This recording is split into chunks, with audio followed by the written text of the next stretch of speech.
Hello student, स्वागत है आपका दिव्या क्लासेस में।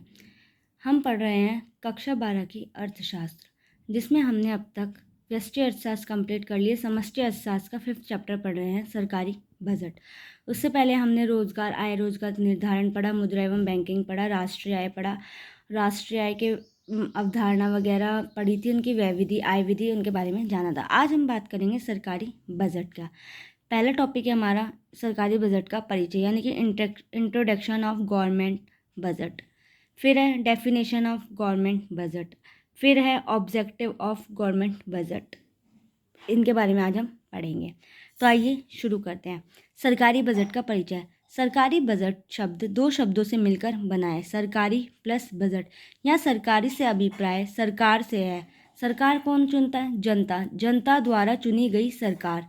एवं बजट से अभिप्राय आय व व्यय के आधार पर खर्च करने की योजना है।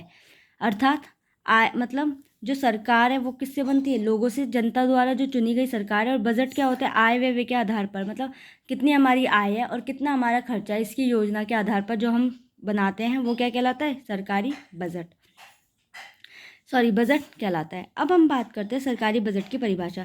सरकारी बजट आने वाले वित्तीय वर्ष के लिए सरकार की अनुमानित प्राप्तियां और व्यय का एक वार्षिक विवरण होता है।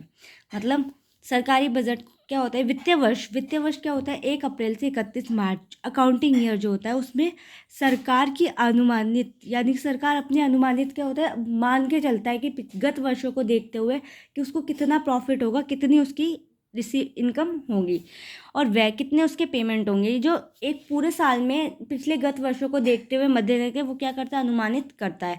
तो वो क्या कहलाता है? सरकारी बजट कहलाता है। फिर आते हैं सरकारी बजट के उद्देश्य। सरकारी बजट के उद्देश्य निम्नलिखित है। व्यापार में उतार चढ़ाव जैसे मुद्रास्फीति या अपस्फीति को रोकना। मतलब सरकारी बजट का पहला उद्देश्य क्या होता है? व्यापार, व्यवसाय में उतार चढ़ाव होते रहते हैं। कई बार मुद्रास्फीति हो जाती है, मतलब कई बार क्या होता है, लाभ होते हैं, कई बार अपस्फीति हो जाती है। मतलब इनको क्या करना होता है? रोकना होता है। अति हर चीज़ की बुरी होती है। आर्थिक विकास को प्रोत्साहन। सरकारी बजट क्या होता है? सरकार नए नए मतलब रोजगार के अवसरों में वृद्धि कर रही है, तो इससे क्या होगा? आर्थिक विकास होगा। आर्थिक विकास को क्या मिलेगा? प्रोत्साहन मिलेगा। संतुलित क्षेत्रीय विकास। जो संतुलित क्षेत्रीय होते हैं, मतलब संतुलित यानी कि बैलेंस, संतुलन क्षेत्रीय, जैसे कि किसी चीज़ में बैलेंस मेंटेन करना, उसका क्या होगा? विकास करना।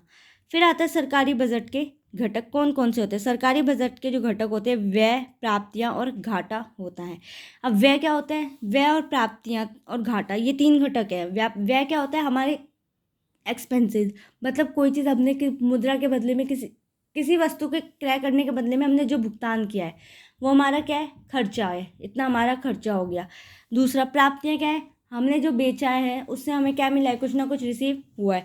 अब घाटा क्या होता है? घाटा वो होता है कि कोई चीज़ हमने खरीदी, इतने की खरीदी, जैसे सपोज करो हमने कोई वस्तु कोई कपड़ा खरीदा। कितने का खरीदा कपड़ा? 100 रुपये का। वो कपड़ा 100 रुपये का कपड़ा था और हम उसके 250 या 300 रुपये दे आए, हमें नहीं पता, तो हमें क्या हो गया? घाटा हो गया। ये चीज़ घाटा होती है। सरकारी बजट के घटक होते हैं।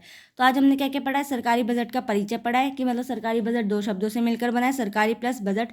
सरकार कौन होती है? जो जनता द्वारा चुनी जाती है। और बजट क्या होता है? जो आय व्यय के आधार पर खर्च करने की योजना होती है। सरकारी बजट की परिभाषा बताए तो सरकारी बजट एक वित्तीय वर्ष में, वित्तीय वर्ष कौन सा होता है? 1 अप्रैल से 31 मार्च में जो भी सरकार योजना बनाती है, अनुमानित प्राप्तियां और व्यय को मद्देनजर रखते हुए वो विवरण होता है। सरकारी बजट के उद्देश्य क्या होता है? व्यापार में उतार चढ़ाव होते हैं, जो मुद्रास्फीति और अपस्फीति को रोकना होता है।